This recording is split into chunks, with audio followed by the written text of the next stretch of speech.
ఎందుకు వాడిండ్రు, తాత్కాలిక లెక్చరర్ ఇంకేదో అనొచ్చు, కానీ మళ్ళా కోర్టుకు పోయి రెగ్యులర్ చేయించుకుంటారనే భయానికి గవర్నమెంట్ కాంట్రాక్ట్ లెక్చరర్ అనే పేరు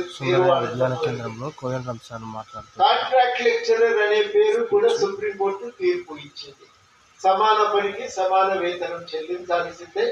కాంట్రాక్ట్ ఉద్యోగులకు రెగ్యులర్ చేసినా చేయకపోయినా రెగ్యులర్ సిబ్బందికి ఎంత జీతం ఇస్తారో అంతే జీతం ఇవ్వాలి అని సుప్రీంకోర్టు ఇచ్చింది. అది పంజాబ్ ఉద్యోగులు వేసిన కేసులో వచ్చిన తీర్పు.